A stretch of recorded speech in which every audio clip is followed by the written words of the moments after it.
tal, chicos? ¿Cómo están? Buenas tardes. ¿Me pueden confirmar, por favor, si me están escuchando?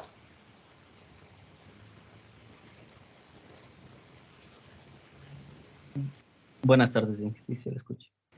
Buenas tardes, gracias. Ya puse a grabar la reunión, entonces vamos a comenzar. Miren, hoy día nos toca ya empezar con el último tema del semestre, que es estequiometría. Este es el tema más importante de todo el semestre, ¿sí? Entonces ustedes dirán, pero ¿y por qué le dejan para el último cuando ya estamos apurados? Es que realmente es el último tema porque ya hemos comprendido los otros temas, ¿sí? Entonces obviamente hay que comprender muchas cosas para llegar a este último tema que es el de estequiometría. Sí, entonces hay que aprender sobre qué es un compuesto, cuándo las sustancias son puras, sacar fórmulas empíricas y moleculares, propiedades periódicas, nomenclatura, igualación de reacciones. Todo eso que hemos aprendido ha sido necesario para poder llegar a este tema que es el de estequiometría, ¿sí? Entonces, para la estequiometría necesitamos unas 3 clases. Con 3 clases estamos súper bien, ¿sí? Si se tendría más, sería mucho mejor, ¿no? Por el hecho de que ya se termine el semestre, a veces parece que vamos a correr en esas 3 clases para intentar cubrir. Realmente con las 3 clases es más que suficiente. Obvio, sí sería bueno tener unas clases para reforzar, para hacer más ejercicios, pero es lo que hay. Todos los semestres es así. Siempre quedan 3 clases para el tema de estequiometría. Ahora, es súper importante que pongan atención porque la estequiometría es una herramienta que se usa mucho en la química. Es como saber sumar. Entonces, cuando ustedes van a la escuela, aprenden a sumar, aprenden a multiplicar, a dividir, ¿sí? Aprenden las operaciones básicas. Y cuando van al colegio, ya obviamente van aprendiendo más operaciones. Pero nadie les pregunta, ¿saben sumar? Porque si es que saben sumar, les enseño esto. No, directamente ya se da por sentado que si ustedes salieron de la escuela es porque saben sumar. Entonces es lo mismo acá. Cuando ustedes vayan a primer semestre, nadie les va a preguntar, ¿saben estequiometría? Sí, nadie les va a preguntar porque está por sentado que deben saber estequiometría. Por algo aprobaron el prepo. ¿Sí? Entonces no pueden ustedes decir, bueno, ya falta solo una semana, ya este tema no me interesa mucho, el otro semestre veo qué es lo que hago. El otro semestre empiezan ya con cálculos estequiométricos que obviamente son ya más complejos de lo que vamos a aprender, pero que serían muy básicos para la química que van a aprender en primer semestre. Y si ustedes no aprendieron bien ahorita en prepo, créanme que van a estar perdidos ya en la primera semana de química de primer semestre. Entonces, por eso pónganle mucha atención a este tema, porque es sumamente importante. De todos los temas que se ven en el prepo, este es el más importante porque es la herramienta para entender la química que viene después. ¿Sí? Es como saber sumar. Ya, esto sirve para todo en la química. Bien, entonces, vamos a comenzar. Ya les voy a compartir la pantalla.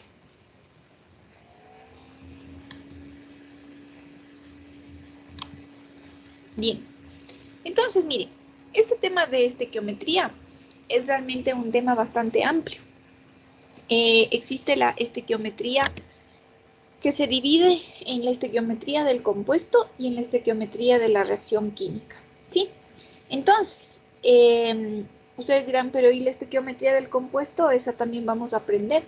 No, porque realmente ya saben, ¿sí? La estequiometría del compuesto es la que nosotros llamábamos fórmulas empíricas y moleculares y también la que llamábamos conversiones, ¿sí?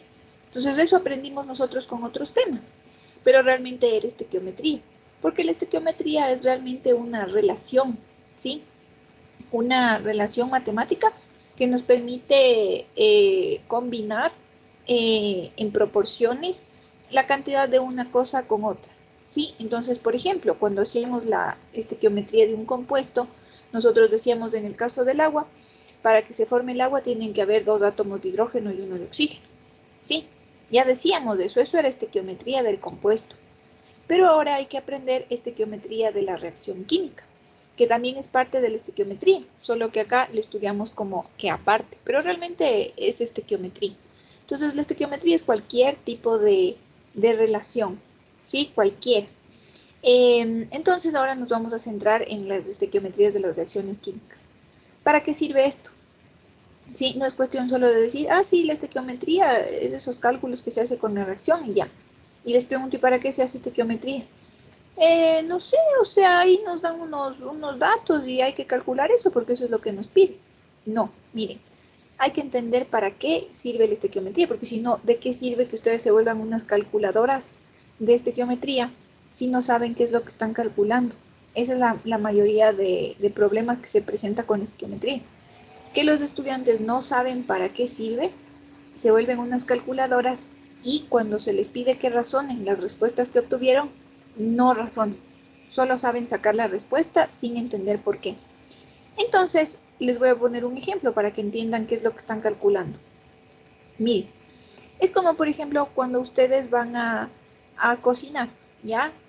O por ejemplo, digamos que ustedes van a que ustedes van eh, a hacer una fiesta, ¿ya? Normalmente en su casa, vamos a pensar que en su casa ustedes viven en un grupo pequeño, de unas 2, máximo 5 personas, ¿sí? Entonces, cuando ustedes cocinan, ustedes saben cuáles son las proporciones de los alimentos para hacer el almuerzo, para hacer el café, etcétera, porque tienen un grupo reducido hasta de 5 personas. Pero si un día ustedes deciden hacer una fiesta por cualquier motivo y deciden invitar al resto de su familia, entonces digamos que van a hacer una fiesta para 20 personas, ¿sí? Entonces, tienen que cocinar para 20 personas. Entonces, las proporciones que ustedes utilizan diariamente no serían las mismas que para cocinar para 20 personas. Entonces, ¿qué es lo que harían? ¿Ya? Entonces, vamos a pensar en el primer caso. Supongamos que le mandan a una persona que está en su casa, pero que nunca cocina, nunca hace nada. Ya no colabora en nada, ¿sí? Y le mandan a hacer las compras porque están ocupados, ocupadas, y le mandan a hacer las compras. Entonces, esta persona, como nunca ha hecho nada en la casa, entonces dice, a ver, vamos a hacer el almuerzo para invitar a 20 personas, ya. Entonces compremos un quintal de arroz, compremos unas 50 libras de arveja, un quintal de zanahoria, una pierna de chancho para hacer arroz relleno no sé, la carne desmenuzada. Y vamos a comprar una funda de ajo grande y también una funda de cebolla grande. ¿Ya? Y regresan a la casa trayendo todo eso. ¿Qué creen ustedes? ¿Que esas cantidades que yo compré para hacer el arroz relleno para 20 personas están correctas? ¿Sí o no? ¿Y por qué? ¿Qué dicen ustedes? No, porque está demasiado para 20 personas. Correcto, muy bien, ¿no es cierto? ¿Y cómo te diste que estaba, cómo te diste cuenta de que estaba demasiado? Porque al inicio, digamos que ya tiene una cierta cantidad ya pero para las 20 personas, tendría que calcular la misma porción multiplicada por las otras, las otras personas o sumado a las otras personas, pero los quintales es demasiado. Es como, digamos que ya con una libra de arroz alcanza para 3 personas, solo una libra. ¿Ya? Y Muy se bien, calcula así, pero el quintal es bastante, demasiado. correcto. Muy bien, muchas gracias. Todo lo que dijo su compañera está correcto, ¿sí? Entonces, miren, ella dijo muchas palabras que tienen mucho valor, ¿ya? Primero, ella hizo un razonamiento, ¿ya? Entonces dijo, a ver, vamos a cocinar para 20 personas y un quintal es demasiado, porque la proporción que yo conozco de mi experiencia es que más o menos de una libra de arroz sale la comida para 3 personas. Entonces, en un quintal o sea, un quintal eso es demasiado, es como hasta para un restaurante yo creo que sería demasiado un quintal diario. Sí, en el restaurante no creo que harían tanto arroz. Entonces, como que para 20 personas no, eso es demasiado. Solo pensando en el arroz, verán, ahora en la zanahoria ni se diga, imagínense lo que sería un quintal de zanahoria. Si en un arroz relleno para 20 personas ocuparán que será unas 3 zanahorias, máximo unas 5, pero más de eso no ocupa. Ya, por ejemplo, una pierna de chancho, imagínense lo que sería eso para 20 personas. No demasiado, o sea, realmente eso está mal calculado. Ah, y eso también dijo su compañera, muy importante, la palabra calcular. Entonces hay que calcular, no es cuestión de solo coger al ojo y decir, ah, sí, sí, vamos a hacer comida para 20 personas, entonces vamos a comprar todo lo que se nos ocurra y luego si es que sobra, bueno, sobró, No, pues porque son alimentos que son alimentos que se pueden expirar. Entonces, si ustedes compran, por ejemplo, la pierna de chancho y solo van a comer 20, chuta, los otros días les tocará estar todos los días comiendo chancho hasta que se acabe eso para que no se desperdicie. ¿Sí? O si tienen la zanahoria que les sobra todos los días, tendrían que estar haciendo sopa con zanahoria, pastel de zanahoria, jugo de zanahoria, para que no se desperdicie. ¿Sí? Entonces, no tiene sentido ir a comprar así a la loca. Entonces, lo que dice su compañera es verdad. Habría que calcular, ¿sí? Eso es lo que hace la estequiometría. Es el cálculo que nos permite saber cuánto requerimos de reactivos para formar una cierta cantidad de producto, ¿sí? ¿Ya? Entonces, justamente esta es la herramienta que nos va a permitir no desperdiciar los recursos, ni la energía, ni el tiempo, ni el espacio. Porque si ustedes compran demasiados reactivos o demasiados ingredientes, van a necesitar gastar, por ejemplo, espacio. Porque ¿dónde van a poner la zanahoria que sobró? ¿Necesitan espacio en la refrigeradora o en algún lugar? ¿Dónde van a poner el arroz que sobró? ¿Sí? Entonces, hay que optimizar recursos. ¿Ya? Entonces, ¿cuándo sería mejor darse cuenta que nos hemos excedido en la compra de los materiales? ¿Cuándo sería mejor? ¿Antes de cocinar o una vez ya cocinados? ¿Cuándo sería mejor darse cuenta que hemos comprado, que hemos hecho una mala compra? Antes de cocinar o preparar el alimento. Correcto, muy bien antes, porque por último me doy cuenta antes y digo, chuta, me pasé, entonces voy a coger esto y voy a vender rápido, rápido, o le voy a donar a alguien antes de que se dañe, ¿no es cierto? Porque una vez que ya esté cocinado, ya desperdicié bastantes recursos aparte de todo, ¿no? Porque necesitaría más combustible para cocinar esos alimentos, una olla grande, ¿sí? Necesitaría mucha gente que me ayude a cocinar todo eso, capaz no alcanzo.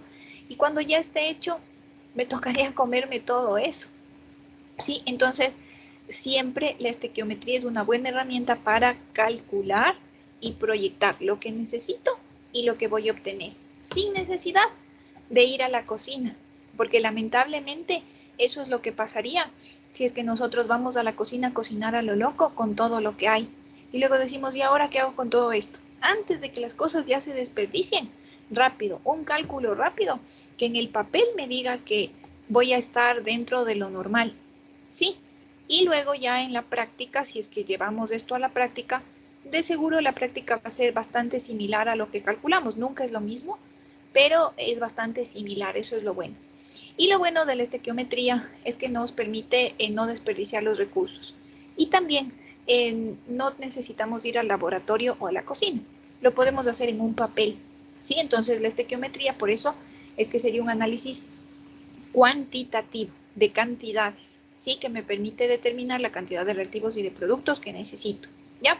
Ahora miren, para hacer estequiometría de la reacción, nosotros necesitamos tener una reacción química igualada. De ley tiene que estar igualada porque tiene que cumplir con el principio de conservación de la masa. Ahora, ¿cómo igualamos la reacción? Con el método que ustedes quieran. Puede ser simple inspección, puede ser el redox. La cosa es que la reacción química, antes de empezar con la estequiometría, tiene que estar igualada. Entonces, estos coeficientes que son los que igualan la reacción, que se llaman coeficientes de igualación de manera general, también se llaman coeficientes estequiométricos, ¿sí? Sí me habrán ustedes escuchado antes decir coeficientes estequiométricos, pero nadie se preguntó por qué se llaman así. Entonces ahora les puedo explicar si no sabían por qué se llaman así. Se llaman coeficientes estequiométricos porque son los que nos van a permitir hacer estequiometría, ¿ya? Entonces, estos numeritos que igualan la reacción pueden ser usados a manera de moles, que son cantidad de sustancia, en masa, en número de moléculas, que también es cantidad de sustancia, en volumen, que puede ser cualquier unidad de volumen, en litros, mililitros o lo que sea. Pero todo tiene su momento, ¿ya? Entonces nosotros ahorita que estamos aprendiendo, es mejor aprender en moles. Sí, de todas estas opciones, aprender en moles. Las demás yo les dejo como ejemplo aquí en el libro para mostrarles que estas relaciones se pueden plantear, pero realmente no las vamos a hacer nosotros, esas las harán ustedes cuando estén en primer semestre. Ahí trabajan en volumen, trabajan en masa, etc. Sí, Y nosotros vamos a aprender en moles. Y lo bueno es que vamos a aprender también en moles que luego pasar a masa, a volumen o lo que sea. Eso es, o sea, sale de una. No es que hay que aprender y que alguien tiene que enseñarles, porque si no, ¿cómo van a lograrlo? No, ustedes solitos sí van a poder, una vez que obviamente entienden en moles, que es lo fácil. Esto de acá es cuestión de hacer conversiones nomás, y ustedes sí saben hacer conversiones, entonces por eso no se preocupen. Hay que aprender en moles. Entonces, estos números que están aquí directamente igualan la reacción y también se convierten en moles de esas sustancias. Entonces, eso quiere decir que una mol de nitrógeno reacciona con 3 moles de hidrógeno y me produce 2 moles de amoníaco. ¿Sí? Ya, entonces así vamos a trabajar con esos coeficientes. Entonces, como yo les había dicho, estos cálculos estequiométricos permiten hacer relaciones. ¿De qué tipo? De todas las que a ustedes se les ocurra. Puede ser un reactivo con otro reactivo, un producto con un producto, un reactivo con un producto o un producto con un reactivo. O sea, como a ustedes se les ocurra. Entonces, para eso yo he planteado aquí una reacción química muy sencilla que tiene 2 reactivos y 2 productos. Justamente quiero que sea pequeña para que vean la cantidad de relaciones que pueden salir. Entonces, miren, ustedes pueden tener una estequiometría que relacione un reactivo con un reactivo. Por ejemplo, el metano con el oxígeno. Podemos decir que una mol de metano reacciona con 2 moles de oxígeno y eso se escribiría así, ¿ya? Como factor de conversión se escribiría así. Pero también podemos hacer lo inverso, decir que 2 moles de oxígeno reaccionan con una mol de metano. También podemos hacer eso. Y cuando escribimos esta y cuando escribimos esta otra, dependiendo, cuando vayamos armando el factor de conversión, veremos la necesidad de cuál es la que necesitamos. No es que hay una regla para decir que esta es así o esta así, no. Ya saben que los factores de conversión se van armando conforme la necesidad, ¿ya? Luego tenemos también, por ejemplo, una relación de estequiometría de producto con producto.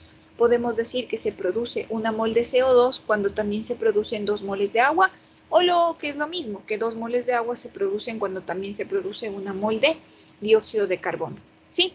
Ahora, también pueden tener una estequiometría reactivo-producto, desde el metano hacia el anhídrido carbónico o desde el metano hacia el agua. Entonces pueden decir que una mol de metano produce una mol de dióxido de carbono o que una mol de metano produce 2 moles de agua. Y lo mismo con el otro reactivo.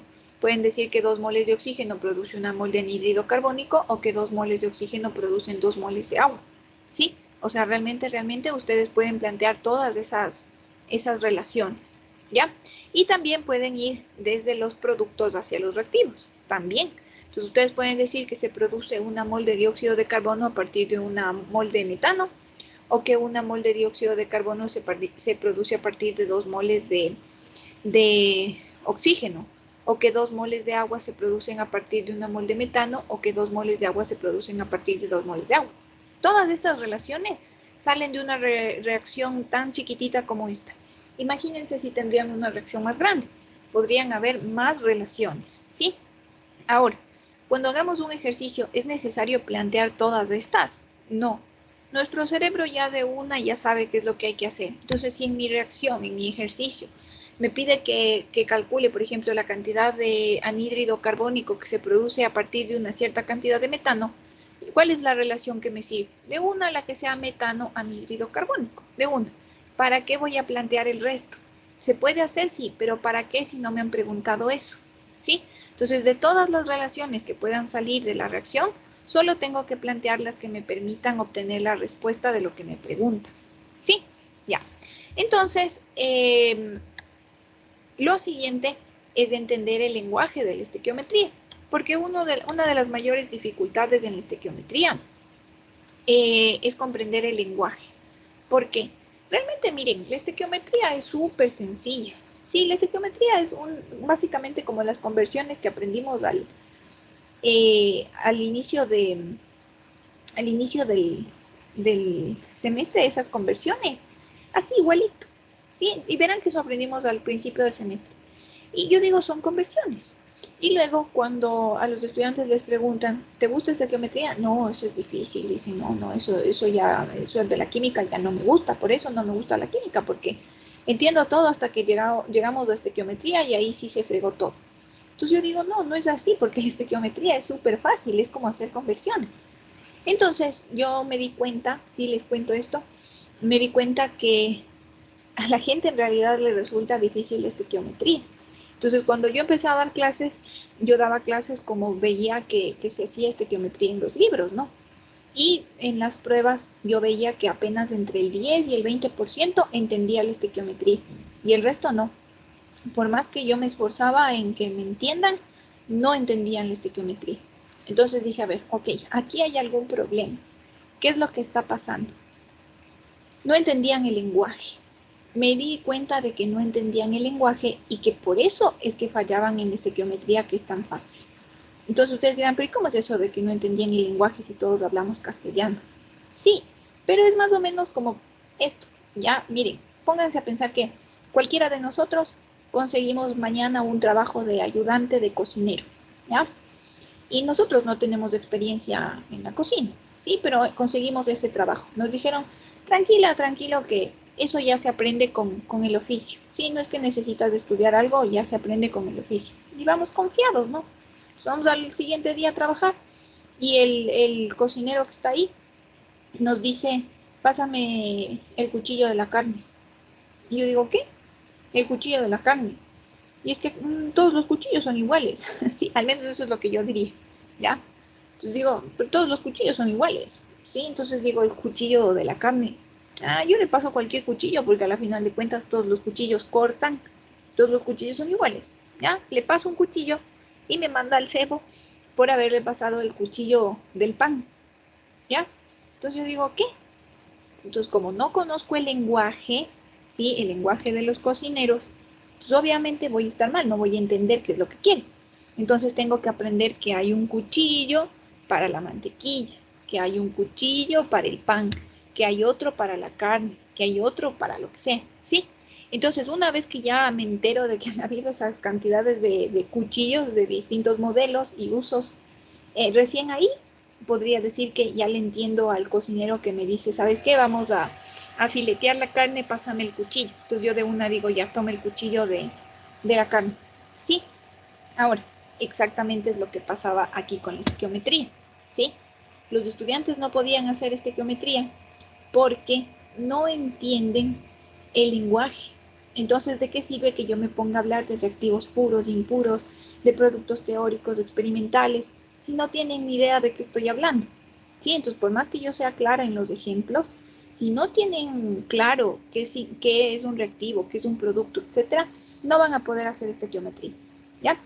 Entonces, cuando ya me di cuenta de eso, eh, planteé mi propio método para aprender y enseñar estequiometría.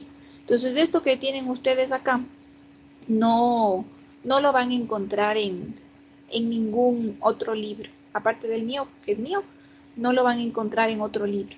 ¿Sí? Esto es una clasificación del lenguaje que yo he hecho con base en mi conocimiento, en mi experiencia. ¿Sí? Y también viendo las necesidades de los estudiantes. Entonces es una combinación que no está en los libros. En los libros no les interesa si ustedes entienden o no entienden. Se explica y el que entienda bien y el que no también. Sí, pero entonces yo combiné todo eso para garantizar que ustedes aprendan estequiometría. Entonces, mire, para poder aprender estequiometría, con mi método, con mi forma, tienen que aprenderse una frase, ¿ya? Esa frase es, la estequiometría es pura y teórica, ¿ya? Esa es mi frase, ¿no? Yo me inventé esa frase. Entonces, tienen que tener bien claro eso. La estequiometría es pura y teórica, no que es teórica y pura. Si ustedes le dicen así, ya la fregaron, ¿sí? Porque ya no tiene sentido. No es que la estequiometría es teórica y pura, no. La estequiometría es pura y teórica, ¿sí? En ese orden. Entonces, si a alguien le llega a faltar una décima para pasar este bimestre, le voy a mandar a hacer una plana de 200 veces la frase la estequiometría es pura y teórica, ¿sí? ¿Por qué en ese orden? Porque una reacción química, ¿cómo se da? Se da cuando tenemos los reactivos y los reactivos se ponen en contacto y nos dan los productos. Entonces tiene un orden lógico. Los reactivos producen productos. Si no tengo reactivos, ¿de dónde me saco los productos? ¿No es cierto? Es un orden lógico.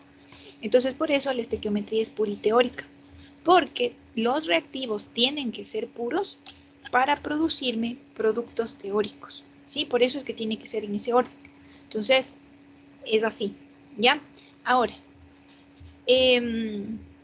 vamos a aprender justo otros términos importantes. ¿Ya? Entonces, miren, tenemos en la estequiometría siempre vamos a tener una reacción química que tiene que obligatoriamente estar igualada por el método que ustedes quieran, pero tiene que estar igualada. Ahora, esos coeficientes que igualan la reacción, directamente ustedes ya saben que pueden ser usados como moles, directamente. Tengo una mol de A, tengo 2 moles de B, tengo 5 moles de C y tengo 7 moles de D, directamente. Esas son a las que yo les llamo moles teóricas, ¿sí? Yo les llamo así, moles teóricas. ¿Por qué? Porque salen de la teoría de la estequiometría. Esas no me van a dar nunca de dato, jamás. ¿Por qué no me van a dar de dato? Porque ¿para qué me van a dar algo que yo puedo sacar? Entonces yo igualo la reacción y directamente tengo esto. ¿Para qué me van a dar de dato? ¿Sí? Entonces jamás esperen que las moles teóricas les den de dato. Son directamente las que igualan la reacción, ¿ya? Pero entonces, ¿cómo es eso de que hay ejercicios en los que me va a decir así? Se dispone de 1.2 moles de A que reaccionan con 4.76 moles de B y me producen 5 moles de C y 9.56 moles de D. Y ahí se me va la teoría al piso, pues. Digo, ¿cómo es posible? La profe dijo que no me iban a dar nunca moles de datos y me están dando. ¿Y ahora qué hago? Es que tienen que discernir bien. Lo que les están dando no serían moles teóricas, porque esas jamás les van a dar. Las que les estarían dando son moles reales. Es más o menos como que les estén dando las masas, como decir, a ver, vamos a hacer un pastel. Entonces usted dispone de 400 gramos de harina, o no sé, 100 gramos de azúcar, así. ¿Ya? Entonces esas moles que les está dando son las de los ingredientes, entonces son moles reales. Esas sí serían datos, ¿ya? Pero ustedes, ¿cómo le identificarían? Para mí es fácil identificar eso porque yo vivo metida en el mundo de la química. Para mí sería fácil identificar. Tal vez para ustedes no. Pero justamente eso es lo que quiero hacer, que entiendan que sepan o no sepan química es súper fácil de discernir. Miren, las moles teóricas, como les digo, nunca les van a dar de dato, jamás. En el enunciado no van a venir nunca, porque esas salen de igualar la reacción, ¿ya? Aparte que si ustedes son buenos observadores y observadoras, las moles teóricas son números enteros, porque los coeficientes de igualación siempre son números enteros. Nunca he visto yo que una reacción se iguale con 4.76, ¿sí? Se iguala con números enteros, ¿sí? Entonces, esa es la manera, por ejemplo, que les doy una manera sencilla de diferenciar las moles teóricas. Ahora, ¿cuáles serían las moles reales? Las que me dan de dato en el ejercicio. Directamente, si están en el enunciado del ejercicio, esas son moles reales. Aparte, que son generalmente las que tienen números fraccionarios, 1,2, o sea que tienen decimales, 1,2, 476, 956. Imposible que sean teóricas porque eso nunca igualaría una reacción. Ahora, hay veces en que pueden ser números enteros y a lo mejor también coincidan con el coeficiente, pero eso sí ya sería una coincidencia, nada más. Sí, entonces, si está dentro del enunciado, obviamente es una mol, son moles reales, si es que está dentro del enunciado, ¿ya? Entonces hay maneras de darse cuenta, aun cuando no sepamos química, hay manera de darse cuenta, ¿ya? Ahora miren, los productos que vayamos a calcular siempre en estequiometría tienen que ser calculados a partir del reactivo limitante. Todos los productos, no es que solo un producto se calcula a partir del reactivo limitante, no, todos se calculan a partir del reactivo limitante. Por eso en la clase de hoy día vamos a aprender a calcular el reactivo limitante. Siempre hay un limitante y los demás quedarían en exceso, ¿ya? Entonces eso vamos a aprender hoy día. Entonces, miren, como yo les digo, ¿no? La estequiometría es pura y teórica. ¿Qué quiere decir eso? Que los reactivos que entran aquí tienen que ser puros y los productos que salen de aquí tienen que ser teóricos. Pero hay un pequeño problema, que en la vida real los reactivos puros son súper caros, extremadamente caros. Entonces no podemos darnos el lujo de hacer todo con reactivos súper caros, porque si no, todo en la vida sería carísimo. Entonces yo voy a comprar el desinfectante de piso que cuesta $1. ¿Sí? ¿Por qué? Porque le hacen con reactivos impuros. ¿Por qué? Porque es para limpiar el piso. ¿ya? Si es que le harían con reactivos puros, uy, no. Ahí sí ese desinfectante de $1 costaría, no sé, unos 5 o 10 dólares. ¿Sí? ¿Por qué? Por la pureza. Y yo digo, ¿y para qué voy a estar poniendo ese desinfectante tan bueno en el piso donde pasamos ahí con los zapatos sucios? No tiene sentido, ¿ya? Entonces, en la vida real, realmente los reactivos los encontramos de forma impura. Y cuando hacemos la reacción, en la reacción química actúa solo la parte pura y las impurezas nos estorban, claro que sí, pero es preferible que nos estorben esas impurezas a tener que pagar el valor de tener un reactivo puro. Sí, entonces la pregunta es, ¿y cómo pasamos de los reactivos puros a los impuros? Haciendo una relación matemática que ya les voy a indicar. Pero antes de eso les comento que los reactivos impuros pueden ser reconocidos dentro de un enunciado porque suelen tener palabras como, por ejemplo, la palabra mineral, la palabra comercial, la palabra solución. Son palabritas que cuando están dentro del enunciado les indican que ese reactivo es impuro, ¿ya? ¿Cómo nos damos cuenta cuando el reactivo es puro? Cuando tiene directamente una fórmula química, ¿ya? Entonces, ahora, ¿cómo paso del reactivo impuro al puro? Porque la estequiometría es pura y teórica. No podría hacer estequiometría con un reactivo impuro. ¿Cómo le paso? Usando esta ecuación del porcentaje de pureza. Entonces, para eso, ustedes saben que todo porcentaje se calcula como ya habíamos aprendido, como lo que necesito sobre el todo y por 100. Entonces, ¿qué es lo que necesito? Necesito la parte pura. ¿Qué es el todo? La roca o el mineral impuro y por 100 para que sea un porcentaje. ¿Sí? Entonces, el reactivo impuro, por si acaso, es la parte pura más las impurezas. ¿Sí? Entonces, así podríamos llegar a tener la parte pura de un reactivo impuro. Ahora, los productos. Los productos pueden ser experimentales o teóricos. ¿Qué significa que sea experimental? Experimental es lo mismo que real, ¿no? Significa que lo vamos a obtener en un laboratorio, ¿sí? Entonces, experimental quiere decir que fuimos a hacer la experiencia en el laboratorio. Es un producto que no fue calculado, sino que ya se obtuvo en la experiencia. Fui al laboratorio, armé los equipos, hice la reacción química y obtuve tanto de producto. Eso sería un producto experimental. El problema es que nosotros no tenemos laboratorio. Estamos ahorita así de forma virtual. Igual, aun cuando estaríamos de forma presencial, no tenemos laboratorio ni prepo. Entonces, ¿y ahora de dónde me saco ese dato si no tenemos laboratorio? Alguien más que en su vida sí haya podido ir al laboratorio nos tendría que proporcionar este valor y en los ejercicios va a venir siempre como dato. ¿Sí? Ya que nosotros no vamos a poder ir al laboratorio, alguien tiene que proporcionarnos eso. ¿Sí? Y entonces sería alguien que sí pudo ir al laboratorio. Entonces, por eso siempre vendría como un dato. ¿Sí? Ya. Ahora, los productos teóricos, estos salen de la estequiometría. Se pueden calcular con lápiz, papel y calculadora. No necesito ir al laboratorio. Es como decir, a ver, ¿cuánto voy a cocinar como para cuántas personas voy a cocinar si tengo 1 libra de arroz? Entonces su compañera dijo de 1 para 3 personas. ¿Sí? Yo podría calcular eso en el papel y eso sería un valor teórico. Pero el valor experimental sería si ya realmente voy a la cocina, cocino el arroz y digo, ok, sí me salió para 3 personas. ¿Sí ven? Entonces, esa sería la diferencia entre un producto teórico y un producto experimental. Ahora, la estequiometría es pura y teórica. Entonces, los productos que vayamos a obtener con lápiz, papel y calculadora serían teóricos. Pero yo no vivo en el papel, ¿sí? O sea, ¿a mí de qué me sirve que el papel me diga, ah, sí, sí, qué bonito, van a comer 3 personas? Y luego, yo vivo en la vida real, pues no soy un dibujo. Entonces, tengo que pasar ese valor teórico hacia el valor experimental. ¿Cómo hago esto si yo no tengo un laboratorio? Usando este dato que alguien me proporcionó y usando también esta ecuación que es la ecuación del rendimiento. Entonces, el rendimiento es una relación, como ven aquí, que relaciona lo que yo calculé en el papel y lo que pasaría en la realidad. Porque nosotros a veces pensamos que lo que está en el papel es lo que se va a cumplir en la vida real y no es así. Yo digo, ok, estas 3 libras me sirve, esta libra de arroz, perdón, me sirve para 3 personas. Y luego resulta que yo cocino la libra de arroz y me salió solo para, no sé, 2 personas. ¿Sí? Entonces, lo teórico no siempre va a ser igual a lo real.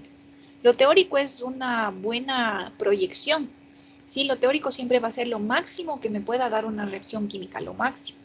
Pero lo real siempre va a ser un poco menor, ¿sí? Siempre tenemos que ser optimistas en las reacciones químicas, bueno, y en la vida también. Entonces siempre hay que pensar que vamos a obtener lo máximo. Lo máximo se obtiene calculando.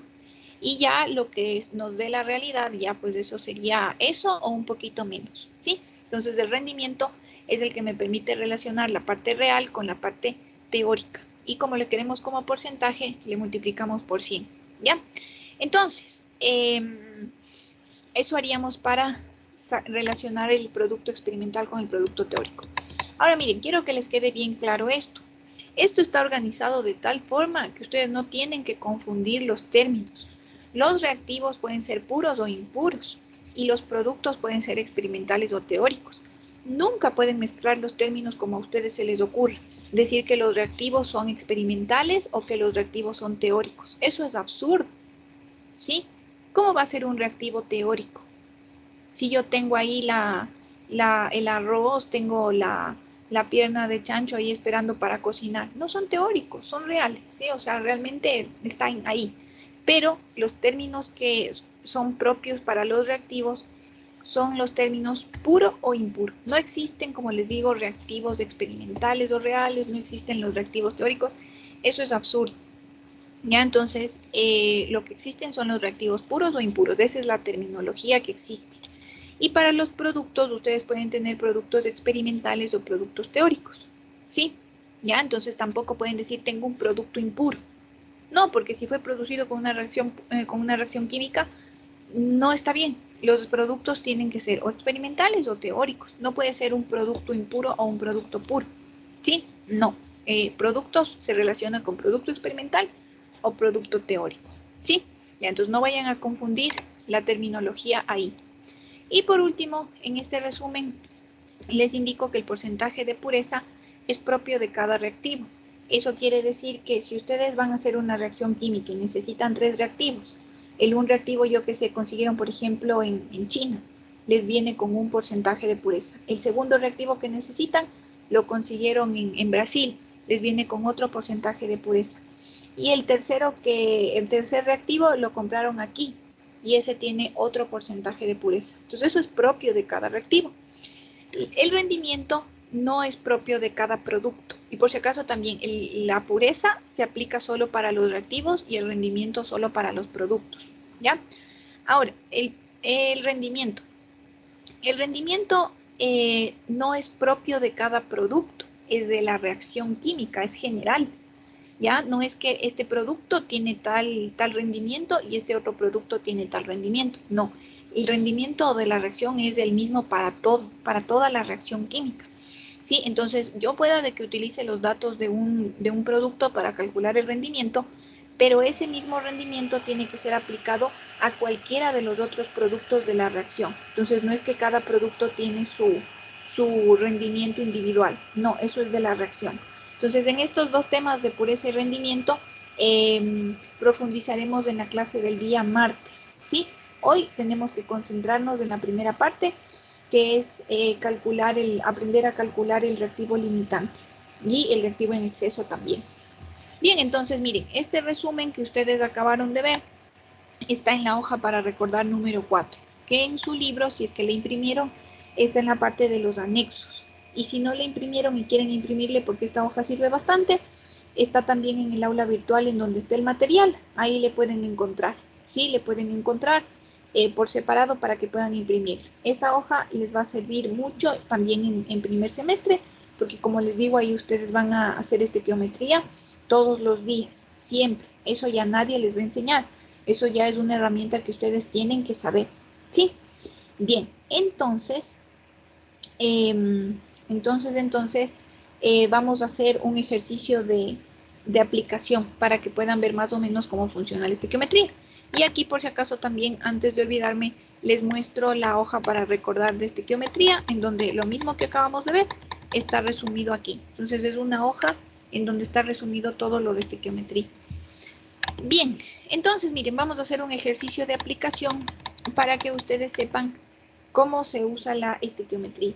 Ahora, es un ejercicio muy sencillo, ¿no? No vayan a creer que ya con esto somos unos expertos y que podemos salir a resolver cualquier tipo de ejercicio. No, no. Esto está extremadamente sencillo. Solo es para que ustedes ahorita entiendan cómo va a ser la estequiometría. ¿Ya? Entonces, miren, este ejercicio dice, se combustionan 100 gramos de metano, de acuerdo con la siguiente reacción. Entonces dice que tienen esta reacción química que en buena hora ya está igualada. Si no estaba igualada, le podían igualar por simple inspección.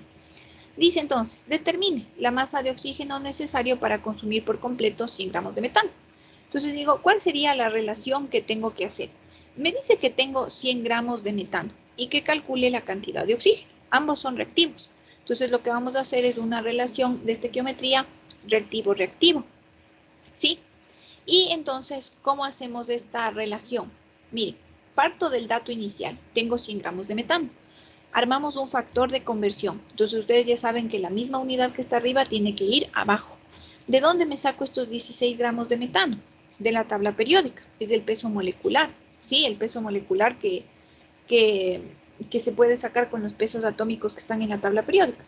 El carbono es 12 y el hidrógeno es 1. Entonces 12 más 4 me da 16. 16 gramos de metano equivale a una mol de metano. Hasta ahí lo único que hemos hecho es hacer una conversión. Nada más, solo hemos hecho una conversión. Ahora, recién ahorita vamos a hacer estequiometría de la reacción. Entonces digo que una mol de metano, ¿sí? Una mol de metano reacciona con 2 moles de oxígeno. Ocupé estos números, estos coeficientes estequiométricos como moles para hacer estequiometría. Lo que está aquí en color amarillo, eso es la estequiometría, ¿ya? Entonces, hasta aquí yo ya tendría las moles de oxígeno, pero es que el ejercicio no me pide moles, me pide masa. Entonces hay que transformar. Digo que una mol de oxígeno equivale a 32 gramos de oxígeno. ¿De dónde me saqué eso? De la tabla periódica. El oxígeno es 16, 16 por 2, 32. ¿Ya? Pongo todo esto en la calculadora y me da 400 gramos de oxígeno. ¿Sí? Entonces, ¿cómo se lee esto? Nosotros diríamos, 100 gramos de metano reaccionan con 400 gramos de oxígeno. ¿Sí? Es como decir, voy a hacer mi arroz relleno, entonces para una libra de arroz, yo necesito una zanahoria. ¿Sí? O sea, esa es la relación, que por cada libra de arroz, una zanahoria. Por cada 100 gramos de metano se necesitan 400 gramos de oxígeno. Es exactamente lo mismo, ¿ya? Entonces, ¿alguna pregunta de este primer cálculo?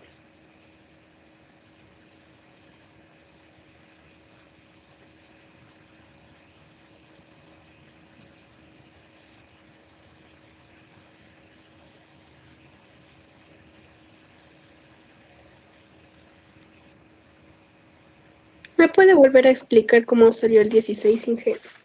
Es el peso molecular del metano. Ay, gracias.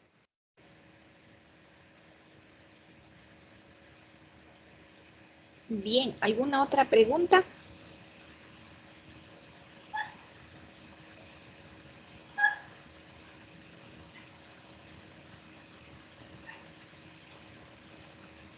Bien, entonces vamos con el literal B.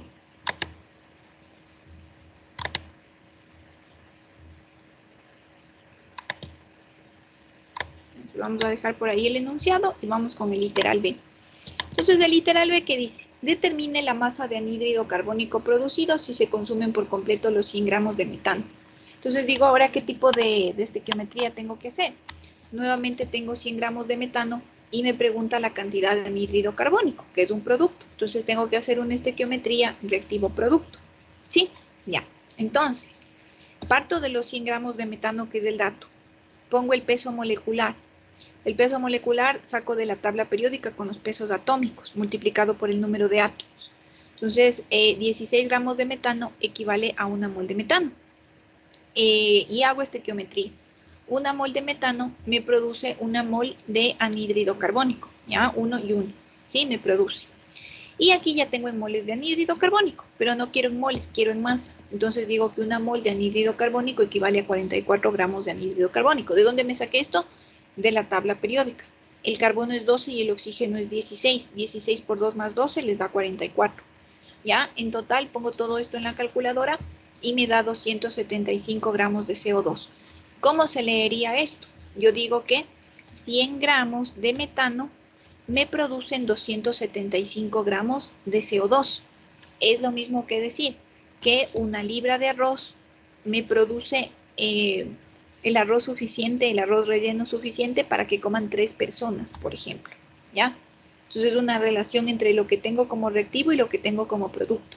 Entonces 100 gramos de metano me producen 275 gramos de anhídrido carbónico, ¿ya? Bien, ¿alguna pregunta de este segundo cálculo?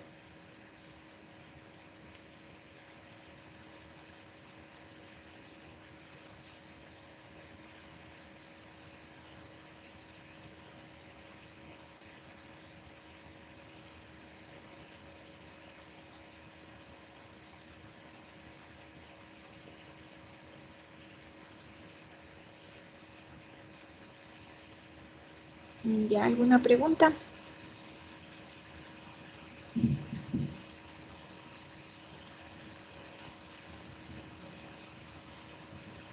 No. Ya, entonces vamos con el literal C. El literal C dice, determine la masa de agua producida si se consumen por completo los 100 gramos de metano.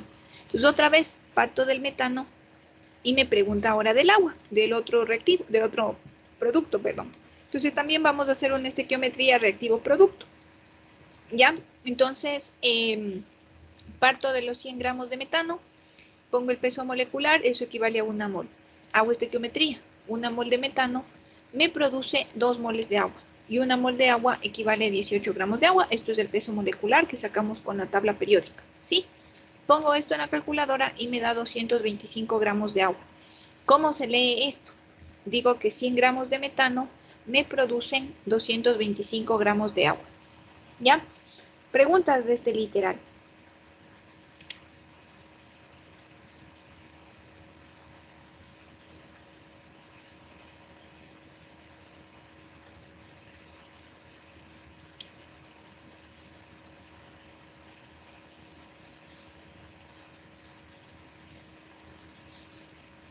Ya, preguntas de este literal.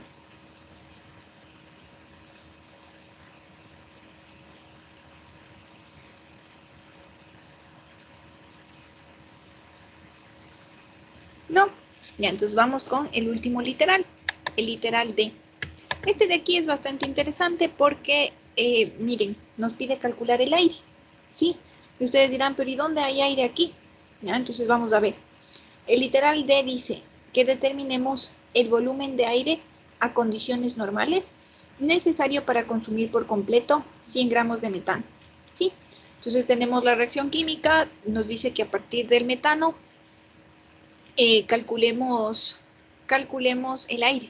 Yo digo, ¿y el aire? ¿Dónde está aquí el aire? Aquí no hay aire. ¿Por qué? Porque en una reacción química se escriben solo las sustancias puras.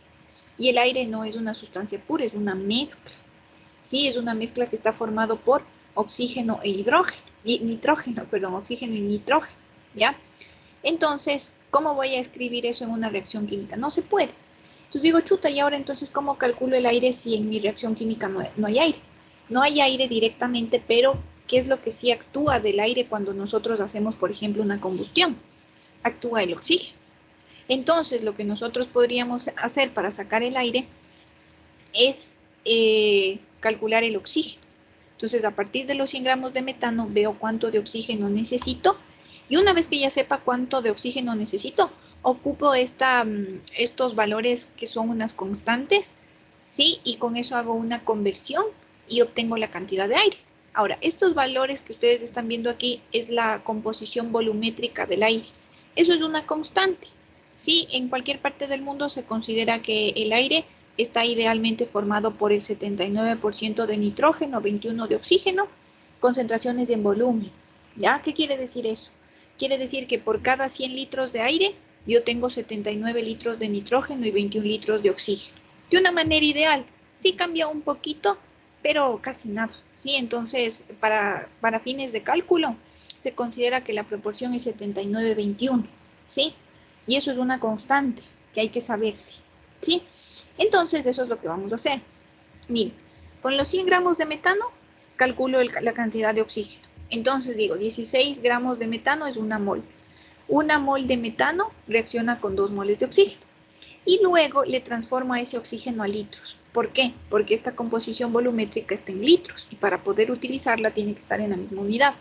Entonces digo que una mol de oxígeno equivale a 22.4 litros. ¿Por qué igual a 22.4 litros? Porque el ejercicio me decía que se encuentra a condiciones normales. Y ustedes saben que una mol de cualquier gas a condiciones normales ocupa un volumen de 22.4 litros. Entonces aquí tenemos una conversión.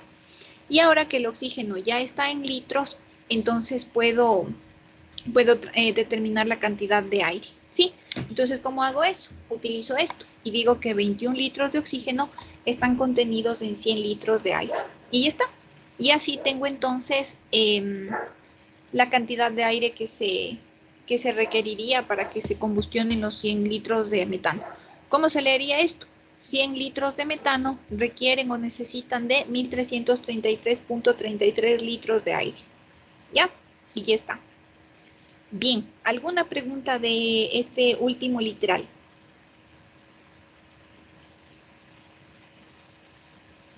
¿Por qué no le hizo 39 litros? Perdón, ¿me puedes repetir, por favor? Porque no te escuché.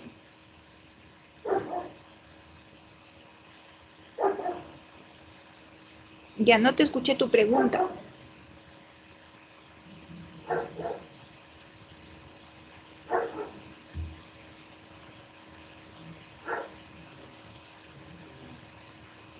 Chuta, no escuché lo que me preguntó su compañera. No quiere repetir la pregunta. ¿Alguna otra pregunta? Se me escucha. Solo te escuché eso. Puedes repetir porque no se te escucha. Ahí se me escucha. Ahí sí.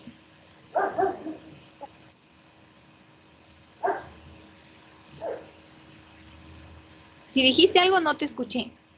Solo te escucho lo que dices ahí, me escucha y luego no se escucha nada.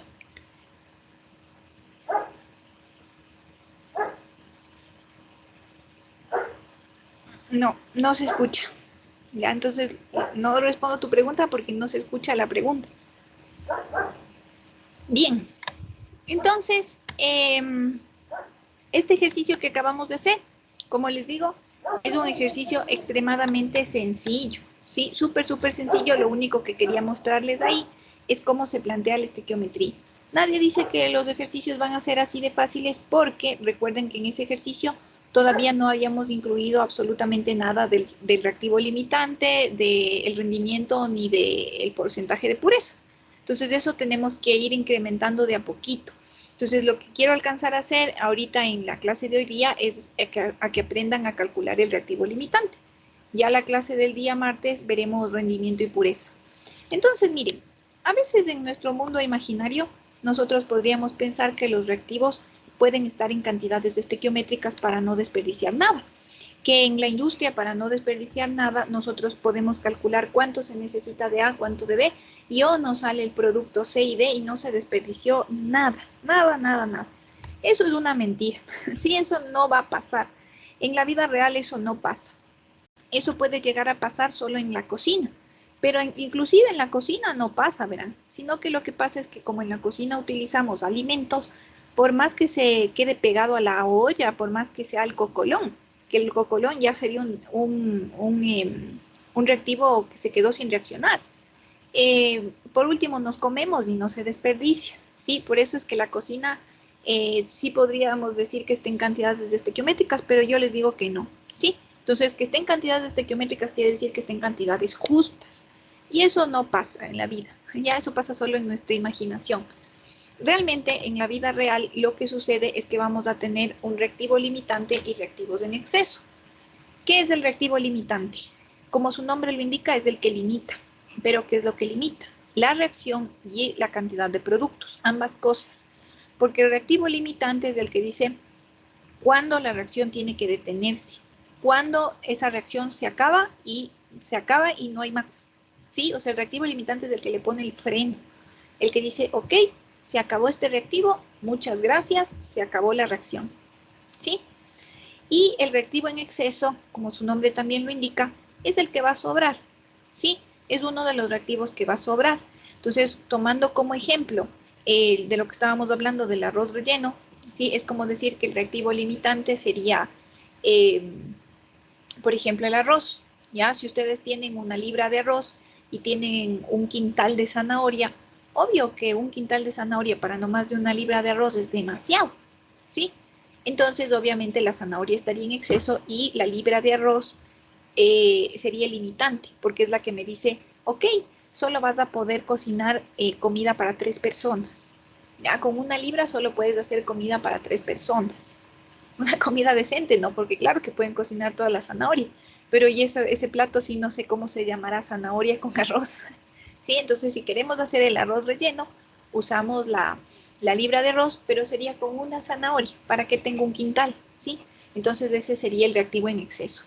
Ahora, mire, para que me entiendan la relación que existe entre el reactivo limitante y el producto, quiero que pongan atención al siguiente ejemplo. Ya vamos a ver otros 2 ejemplos, pero quiero que le pongan atención a este ejemplo. Mire, es como tener una impresora de tinta continua, ¿sí? Entonces, ustedes saben que la impresora viene con la tinta amarilla, azul, roja y con la tinta negra.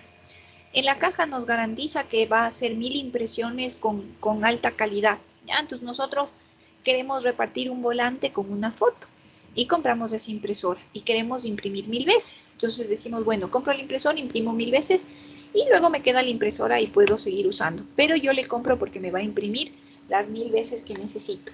¿Sí? Entonces mando a imprimir la foto. Y ya en la impresión número 800, todavía me sale con la calidad que me había prometido la impresora. Y ya en la 801 me empieza a imprimir feo, como que le falta un color. ¿Sí? Entonces yo digo, chuta. Y ahora la 802 igual, sale así ya fea. La 803 también fea. Entonces digo, ¿qué pasó? Regreso a ver los cartuchos y me doy cuenta que se ha acabado el color amarillo. ¿Sí? Entonces fue por eso que yo ya no estoy obteniendo el producto que quería, porque ya se me acabó uno de los reactivos.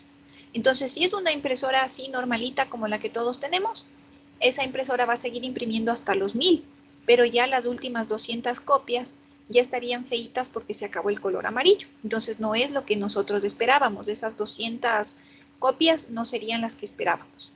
Y si sería una impresora un poco más inteligente, un poco más moderna, la impresora diría, a ver, tengo que imprimir 1000 de estas fotografías. Imprime 800, se acaba el amarillo y dice, ok, no voy a imprimir las otras 200 porque me falta el amarillo y yo garantizo tal calidad y si no tengo el amarillo ya no imprimo. ¿Sí? Entonces se detiene la impresión. ¿Sí? Ya no hay más porque se acabó el amarillo. O en el caso de que habría continuado si tenemos una impresora así normalita, eran 200 copias que no íbamos a ocupar porque no cumplía con nuestras características. Entonces, miren, el reactivo limitante es el que está total e íntimamente ligado con el producto. ¿Sí? Porque una vez que se acaba el reactivo limitante, el producto ya deja de formarse. ¿Cómo se va a formar si ya no tengo el que le origina? ¿Sí? Entonces, esa es la importancia del reactivo limitante. Para eso también tenemos acá 3 ejemplos. En la clase de hoy vamos a revisar únicamente 2 de los 3 que están aquí. El primero y el tercero. El segundo no lo vamos a revisar, está en su libro. Ustedes si quieren lo pueden revisar cuando tengan tiempo porque está en su libro. Pero les dejo ahí para que ustedes lo revisen. Sí, en clases con revisar el ejemplo 1 y el ejemplo 3 es más que suficiente. ¿Ya? Entonces, miren, vamos a pensar que yo les digo, ok, ya estamos por terminar el semestre, vamos a hacer una pequeña reunión social con todos, entonces vamos a hacer unos sándwiches, ¿ya? Y les digo, ¿saben qué? Váyanse a la tienda y compren con estos $10 lo que se necesita para hacer sándwiches, ¿sí? Entonces no les doy más direcciones, les digo, tomen estos $10, compren lo que se necesita para hacer unos sándwiches. Entonces ustedes van y le piden a la señora de la tienda mayonesa en sachet. ¿Sí? Les dice, no sabe qué, se me acabó. Lo único que me quedó fue esta mayonesa. Y saque esta mayonesa de balde. ¿Sí? O sea, esas grandotas que venden para los restaurantes. ¿Ya? Entonces saca esa mayonesa y digo, y bueno, ¿y cuánto cuesta esa mayonesa? $8. Digo, chuta, tengo 10. Bueno, compremos pues porque ¿cómo me voy a comer un sándwich que no tenga mayonesa? No. Entonces, de ley compró la mayonesa. Digo, me quedan $2. ¿Y ahora qué compro con esos $2? Deme esos 3 panes que veo por ahí, deme unas 3 hojitas de lechuga, ese tomate, porfa, deme cortando en unos pedacitos y lo que me quede me da de jamón. Ya, entonces la señora guarda todo en una funda y voy feliz y contenta, regreso al curso para armar los sándwiches. Entonces yo le digo que la condición para que comamos los sándwiches sería que armen los sándwiches todos iguales. Sí, no puede haber un sándwich diferente. No es que un sándwich va a tener jamón y el otro no. Ya, no, yo quiero que todos los sándwiches sean iguales. ¿Cuántos sándwiches se podría formar con lo que ustedes compraron? Sí. Entonces, van sacando de la funda. Y ustedes dicen, a ver, traje esta mayonesa, el balde de mayonesa. ¿Sí? ¿Para cuántos sándwiches creen que me serviría ese balde de mayonesa?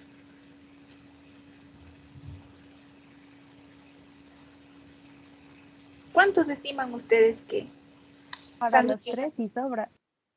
No, claro, para los 3 dice ahora, pero ¿por qué 3? Porque no sabemos si se van a formar 3. Solo viendo la mayonesa, ¿cuántos crees que te saldrían con ese balde de mayonesa? Como 100. Ya, unos 100, puede ser. Sí, no es cierto, porque es un balde. Entonces yo saco primerito la mayonesa y digo, qué bien, vamos a comer aquí mínimo 2 sándwiches cada uno, pensando que somos un grupo de 50. Digo, vamos a salir bien comidos, cada uno 2 sanduchitos, ¿sí? Porque nos van a salir 100 sándwiches, ¿ya? Luego saco lo siguiente de la funda, saco el pan. Y veo el pan y digo, ¿y cómo que 3 panes? Pero si han traído la mayonesa para hacer 100 y solo han traído 3 panes. Entonces automáticamente se recalcula el número de sándwiches que yo podría hacer, ¿sí? Solo viendo la mayonesa, yo dije, tengo 50, tengo 100, perdón. Y ahora que veo el pan, digo solo 3. ¿Sí ven cómo se cambió la cantidad de producto? Entonces no voy a hacer 50, por más que yo quiera, no voy a hacer 50 o 100. Voy a hacer 3, porque solo tengo 3 panes. Entonces de ahí saco la lechuga y digo, tengo, bueno, 3 lechuguitas, entonces le pongo ahí la mayonesa a estos 3 panes, le pongo una lechuga a cada uno, veo que la señora me ha cortado el tomate en 3 pedacitos, entonces para cada uno un tomatito, y luego llego al jamón. Y en el jamón digo, solo 2. ¿Cómo que solo 2?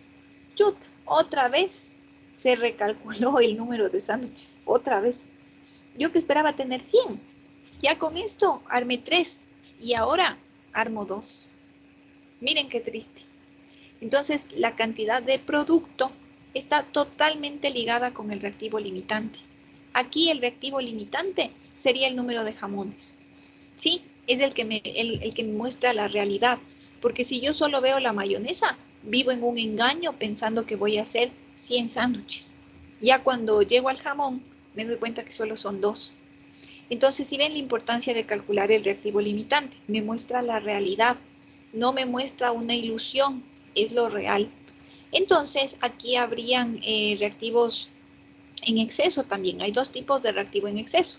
Los que de buenas a primeras ya de entrada yo sabía que iban a estar en exceso y los que cuando estoy armando los sándwiches me doy cuenta de que han estado en exceso. Sí, entonces la mayonesa, por ejemplo, de entrada sabíamos que iba a estar en exceso. Porque imagínense lo que es tener un balde de mayonesa, o sea, eso es demasiado. Obvio estaba en exceso. Pero el pan, la lechuga y el tomate nos dimos cuenta que estaban en exceso ya cuando estábamos armando los sándwiches. Asimismo va a ser en los procesos químicos. Va a haber reactivos que ni bien leo el enunciado, yo ya sé que están en exceso, porque el enunciado me lo dice. Y hay otros que cuando yo esté armando, recién ahí, cuando calcule, me voy a dar cuenta que han estado en exceso. Así igualito, ¿sí? Entonces, miren, este ejemplo químico no es, ¿sí? Porque como ustedes ven, no hemos planteado nada con reactivos, con productos de la química. Pero nos ha ayudado a entender que realmente el producto está íntimamente ligado con el reactivo limitante, ¿sí? Yo aquí me estaba ilusionando con 100 sándwiches, pero toma, solo pude hacer 2. ¿Sí ven la diferencia? De 100 a 2. ¿Todo por culpa de quién? Por el reactivo limitante. ¿Se acabó este? Se acabó la producción de sándwiches, ¿sí? Se acabó. No hay más sándwiches, ¿ya? Entonces, ahora, ya teniendo en cuenta eso, vamos a hacer un segundo ejemplo. Este de aquí, el segundo, le pueden revisar ustedes cuando estén estudiando, ¿sí? Es un ejemplo que que lo pueden revisar ustedes solos, ¿ya? Entonces, yo me paso al ejemplo 3, porque este es justamente ya un ejemplo que ya es químico, ¿sí? O sea, que ya tenemos una reacción, que ya tenemos sustancias reales, entonces, ese sí tienen que revisarlo conmigo, ¿ya? Entonces, miren, este ejemplo 3 es el típico caso al que nos vamos a enfrentar como estudiantes, que vamos a tener que calcular la cantidad de reactivo, la cantidad de producto que necesitamos con cosas que ni siquiera hemos visto. Ya me piden, por ejemplo, a mí que calcule con cuánto necesito de óxido férrico, pero si ni siquiera en la vida nunca he visto el óxido férrico, ¿y ahora qué hago? ¿Dejo de calcular? No, sí, ustedes tienen que seguir calculando, así no conozcan las sustancias, ¿ya? Entonces, veamos este ejemplo, ¿ya? Este ejercicio de aplicación. Dice así: en los altos hornos se produce hierro metálico a partir de la siguiente reacción. Entonces tienen el óxido férrico que reacciona con el carbono y les produce hierro más dióxido de carbono, ¿ya? Lo bueno es que la reacción química ya está igualada. Si no estaba igualada, tenían que igualarle ustedes, ya sea por el método de simple inspección o por redox, ¿ya? Entonces ya está igualada. Ahora, ¿qué es lo que tenemos que hacer? Dice, calcular la masa de hierro que se obtendrá a partir de 300 kilogramos de óxido férrico y 50 kilogramos de carbono. La cantidad de reactivo y ve la cantidad de reactivo que se queda sin reaccionar. ¿Sí? Entonces, eso es lo que me pide hacer este ejercicio. Entonces, primero, les cuento que este ejercicio ya tiene cantidades industriales, ¿sí? Y elegí ponerle estas cantidades industriales porque muchos de ustedes van a ser ingenieros o también van a ser gente del área de las ciencias, ¿no? Pero a final de cuentas, la mayoría que van a ser ingenieros van a trabajar con cantidades industriales, con toneladas, etcétera, ¿sí? No van a trabajar con gramos, porque eso hace la gente que está en el laboratorio, ¿sí? Entonces sería mejor que ustedes se acostumbren a usar cantidades industriales. Entonces, por eso también aprovecho este ejercicio para enseñarles a cómo hacer los cálculos sin necesidad de hacer conversiones extra, cómo hacer dentro del mismo cálculo esa conversión, ¿ya? Bien, entonces,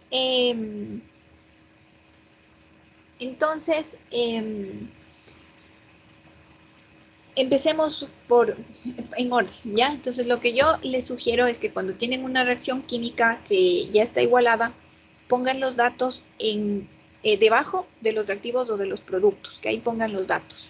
Entonces, ¿qué me decía aquí? Calcular la masa de hierro que se obtendrá a partir de 300 kilogramos de óxido férrico con 50 kilogramos de carbono, ¿sí? Entonces ya tienen aquí, ¿ya? Ahora, les pregunto a ustedes, no importa si se equivoca, ya, no importa si se equivoca. Si es que ustedes observan esta reacción química que están viendo aquí ya con los datos, así de buenas a primeras, solo viendo, ¿cuál creerían ustedes que es el reactivo limitante?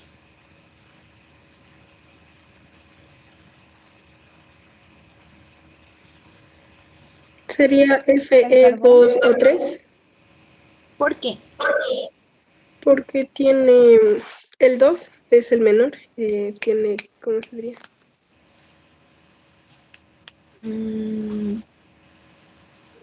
El coeficiente estequiométrico. Ajá. No necesariamente. Ya, pero es una buena observación. Ya vamos a hablar de eso, ¿ya? Alguien más que nos dé otro motivo. No, sería el carbón, dije, porque tiene 50 kilogramos, es menor.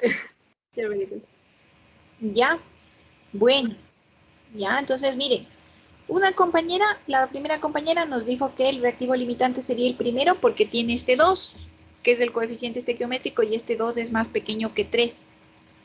Y su segunda compañera dice que en cambio son los 50 kilogramos porque en masa es el que tiene menor cantidad, ¿ya?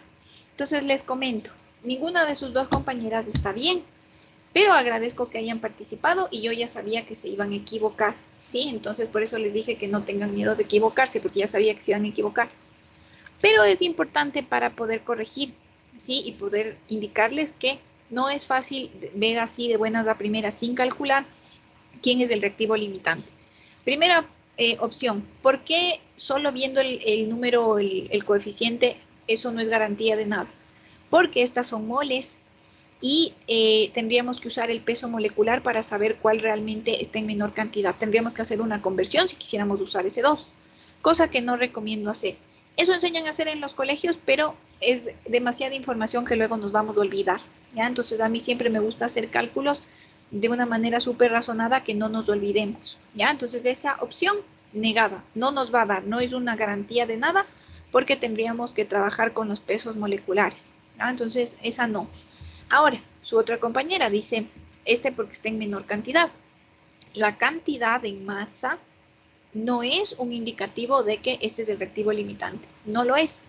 Nunca se confíen de las masas, nunca digan, como este está en menor cantidad, entonces este es el reactivo limitante, jamás. Realmente la única forma de saber cuál es el reactivo limitante en una reacción química es calculando, ¿sí? Nunca así al ojo, nunca pueden decir este porque tiene un coeficiente más chiquito o este porque tiene masa más pequeña. No, no se puede, de buenas a primeras no se puede, ya quédense con esa idea, no se puede así.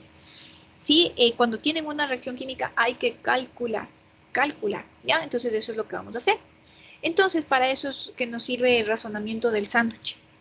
Porque acuérdense que en el sándwich, con 3 panes, yo formaba 3 sándwiches. Y con 2 jamones, formo 2 sándwiches. Entonces es lo mismo lo que vamos a hacer acá. Como tenemos los reactivos, tenemos que elegir un producto para formar el que ustedes quieran. Si quieren, cogen el hierro o si quieren, cogen el anhídrido carbónico. La respuesta les va a dar la misma. ¿Sí? O sea, numéricamente va a ser diferente, pero el razonamiento final va a ser el mismo. Entonces ustedes eligen el producto que quieren, si quieren el hierro o si quieren el anhídrido carbónico, ¿sí? Yo elegí el hierro, pero ustedes también podrían haberlo hecho con el anhídrido carbónico. La cosa es que eligen un producto para producir. Entonces lo que ustedes harían por estequiometría es decir, a ver, si yo consumo por completo los 300 kilogramos del óxido férrico, ¿cuánto de hierro podría obtener? Se calcula y se guardan ese valor. ¿Ya? Luego cogen los 50 kilogramos de carbono y dicen, por estequiometría, ¿cuánto de hierro me produciría este? Y calculan ese valor. Y cuando ya tengan, le comparan. Sí, le comparan y ven cuál es el que les daría menor cantidad. Y el que les da menor cantidad, ese es el reactivo limitante. Es como decir, los 3 panes me dan 3 sándwiches. Los 2 jamones me dan 2 sándwiches. 2 sándwiches es la menor cantidad. Por lo tanto, el reactivo limitante fue el jamón. Así igualito acá. Una vez que ya tienen el producto, ven el que les ha producido la menor cantidad y ese sería el reactivo limitante. ¿Sí? Bien, entonces vamos justamente a hacer ese cálculo. ¿Ya? Entonces dejamos ahí en la parte de arriba los datos con la reacción igualada y vamos haciendo el cálculo en la parte de abajo. Ya, entonces, ¿qué es lo que tendríamos que hacer? Primero, vamos a pensar que tenemos estos 300 kilogramos del óxido férrico y que con eso vamos a ver cuánto de hierro se produciría. Yo quise producir hierro. Si ustedes querían, también podían haberlo hecho para el anhídrido carbónico. Iba a dar lo mismo, ¿no? ¿Ya? Pero es que hay que ahorita definirse por uno solo. Entonces yo elegí el hierro, ¿ya? Entonces parto de los 300 kilogramos del óxido férrico, ¿sí? Parto acá de estos 300 kilogramos. La misma unidad que está arriba tiene que estar acá abajo. Entonces voy a la tabla periódica y busco los pesos atómicos del hierro y el oxígeno.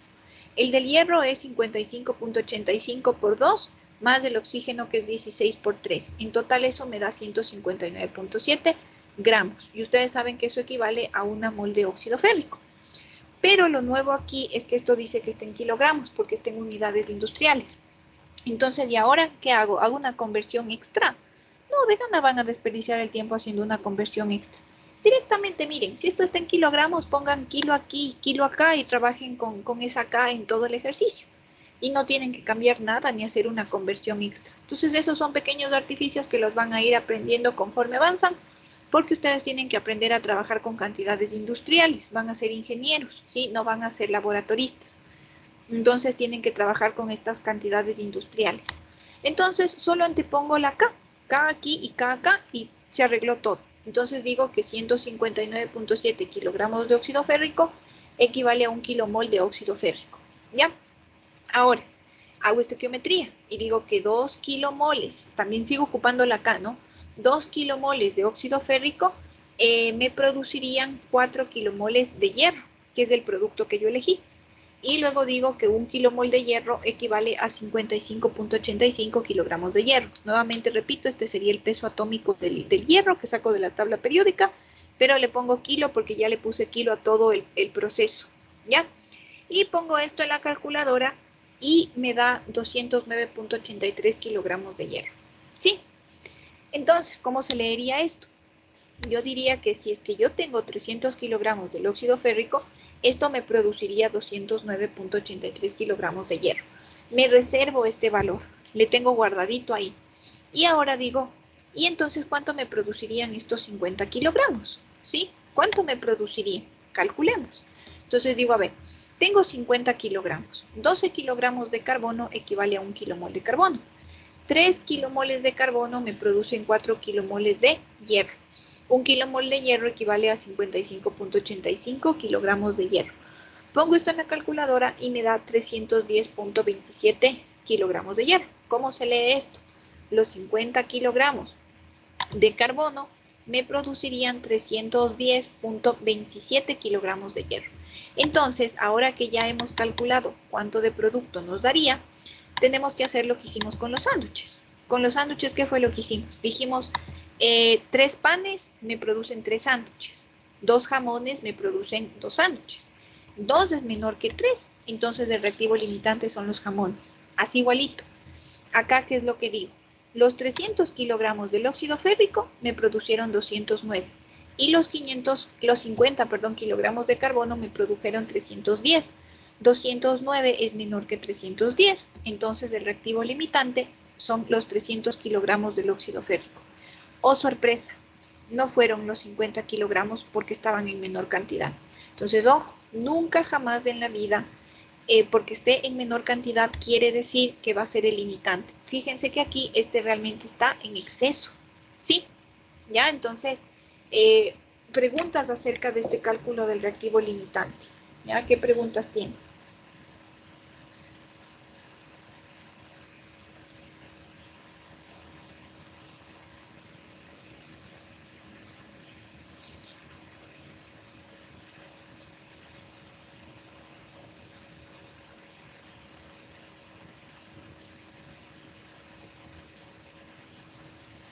Y que tenemos que hacer separado los 300 y los 50, ¿no?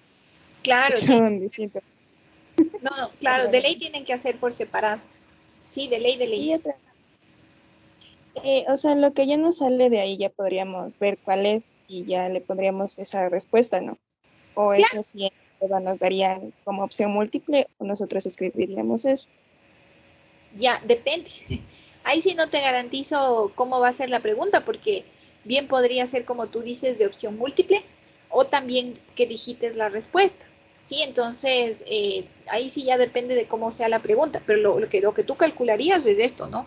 Calculas cuál es el reactivo limitante. Y todavía no hemos dado respuesta a la pregunta, por si acaso, porque si se acuerdan, el ejercicio pedía que cuál es la cantidad de hierro que se produce, y lo que hemos hecho por el momento no ha sido calcular eso. Solo hemos calculado el reactivo limitante, aún ni vamos ni por el primer literal, ¿sí?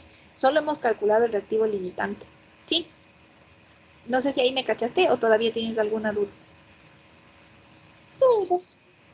Ya. Bien, ¿alguna otra pregunta? Ya, entonces vamos ahora sí a la respuesta. Ya, entonces su compañera decía que si es que se puede seleccionar como opción múltiple. Por ejemplo, si hasta este punto estaríamos en un ejercicio, ¿cómo sería una selección múltiple? Diga cuál es el reactivo limitante, por ejemplo. ¿El óxido férrico o el carbono? Entonces ustedes hacen su cálculo, ya tienen calculadito y seleccionan el óxido férrico, por ejemplo. ¿Ya? Pero es que esa no era la pregunta del ejercicio. Entonces regresamos acá para que le vean. Entonces el literal A decía calcular la masa de hierro que se obtendrá a partir de 300 kilogramos de óxido férrico y 50 kilogramos de carbono. Ahora que ya sabemos que el reactivo limitante es el óxido férrico, ahora sí podemos garantizar que la cantidad de producto que vamos a tener se calcula a partir del reactivo limitante, ¿sí? Porque si no, lo demás es una ilusión, es como en los sándwiches. Yo solo veo la mayonesa, y con la mayonesa digo 100 sándwiches van a salir de aquí, pero es que eso es una ilusión. Cuando ya nos dimos cuenta que el reactivo limitante era el jamón, entonces ahí dijimos, lamentablemente no son 100 sanduchitos, son solo 2. Lo mismo es acá. Entonces, ahora que ya estamos seguros que el reactivo limitante es el óxido férrico, hacemos el cálculo correcto. Entonces digo, 159.7 kilogramos del óxido férrico equivale a 1 kilomol. 2 kilomoles del óxido férrico reaccionan y me producen 4 kilomoles de hierro. Y 1 kilomol de hierro equivale a 55.85 kilogramos de hierro. Ponemos en la calculadora y los 209.8 kilogramos de hierro, eso es lo que realmente vamos a obtener. Ya no es una ilusión. Esto es lo que realmente vamos a obtener porque se calculó a partir del que ya sabemos es el reactivo limitante. ¿Sí? Recién ahorita tenemos la respuesta al primer literal. ¿Sí? Entonces, nuevamente, repito, eso podría venir como una opción múltiple o también podría venir como opción para que digiten la respuesta. ¿Sí? Ya, entonces, ¿alguna pregunta de este literal?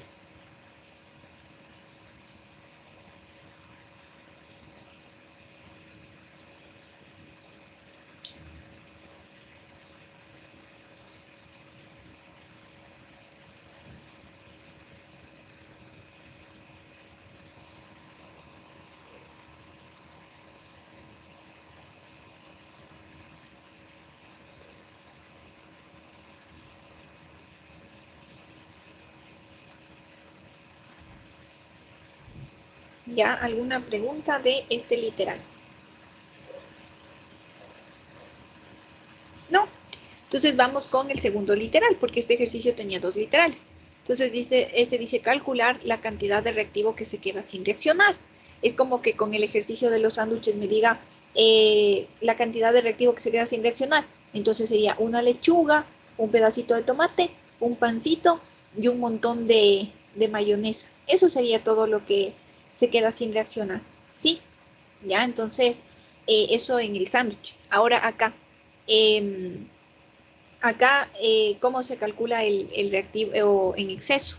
Ya sabemos que el reactivo en exceso sería el carbono, ¿no es cierto? Pongamos acá la reacción química. Ya sabemos que el reactivo limitante es el óxido férrico y el reactivo en exceso automáticamente sería el carbono. Ahora, lo que me pregunta el ejercicio no es cuál es el reactivo en exceso. Me dice cuánto se quedó sin reaccionar. Entonces, ¿cómo calcularíamos eso? Fácil, mire. Si ya sabemos que este es el que se va a agotar, este es el que se va a acabar por completo, los 300 kilogramos, hay que saber con cuánto del otro se combinó, porque disponemos de 50 kilogramos, pero solo una parte de esos 50 kilogramos formaron el producto, reaccionaron con esto, y va a haber una parte que se queda sin reaccionar, que no se ocupó. ¿Cómo calcularíamos eso? Entonces, mire, a partir de los 300 kilogramos del óxido férrico, calculemos cuánto se necesitó de carbono. Entonces digo, 159.7 kilogramos de óxido férrico equivale a 1 kilomol de óxido férrico.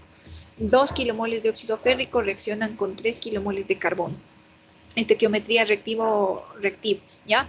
1 kilomol de carbono equivale a 12 kilogramos de carbono. Calculamos, ponemos esto en la calculadora y nos da 33.81 kilogramos de carbono. ¿Cómo leo esto?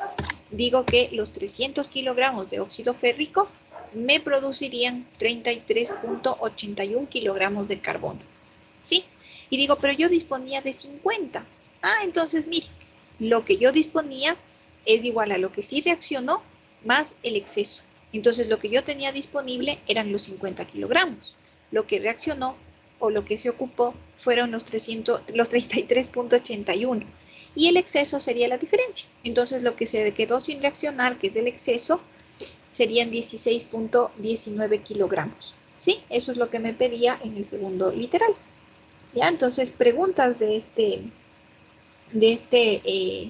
segundo literal. Este me parece a mí bastante interesante. Porque a veces en la estequiometría nos centramos solo en lo que reaccionó, pero también podemos centrarnos en lo que no reaccionó. ¿Sí? También se puede calcular. ¿Ya? ¿Alguna pregunta de este literal? Sí, se puede repetir de nuevo, por si. Ya, entonces, como les decía, ¿no? Parten ustedes de los 300 kilogramos que es el reactivo limitante. Calculan por estequiometría cuánto de carbono necesitaría. ¿Sí? Hacen la relación estequiométrica para el carbono. ¿Sí? Entonces, dicen que 2 kilomoles del óxido férrico reacciona con 3 kilomoles de carbono. ¿Sí? le transforman a masa y necesitarían solo 33.81. Pero es que ustedes disponían de 50, pero solo necesitan 33.81.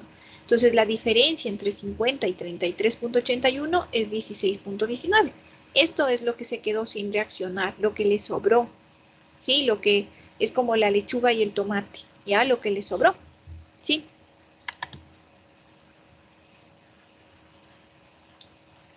Gracias, Isa.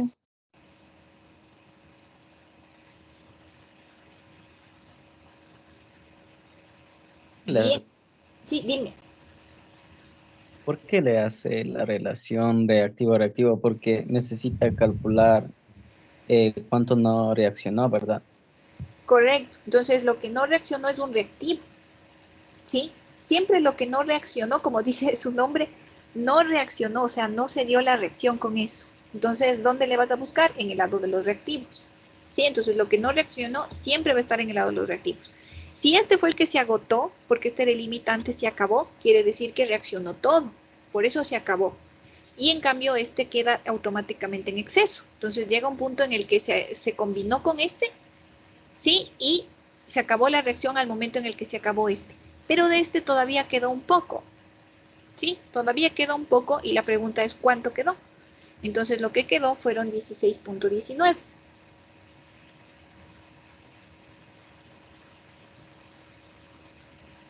Bien. Ya. Bien, ¿alguna otra pregunta?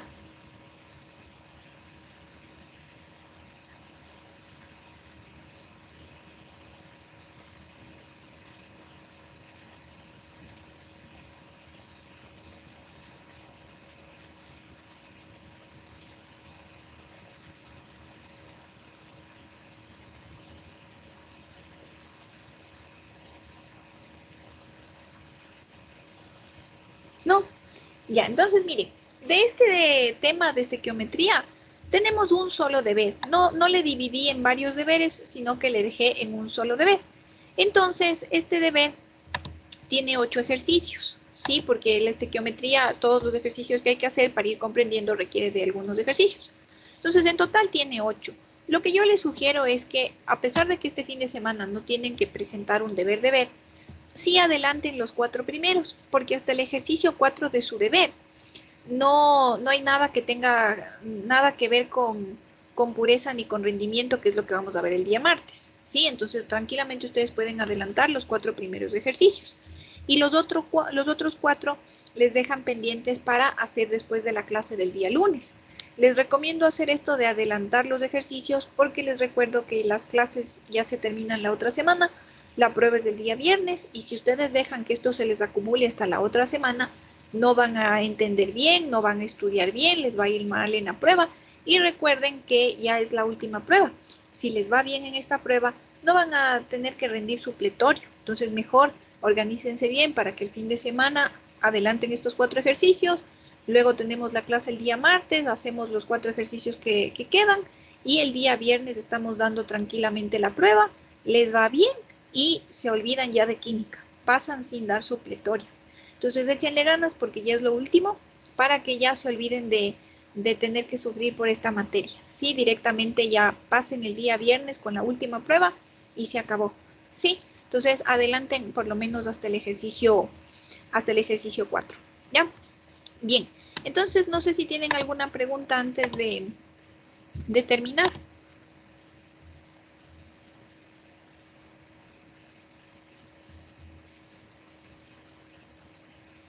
No, ya, entonces voy a detener la grabación.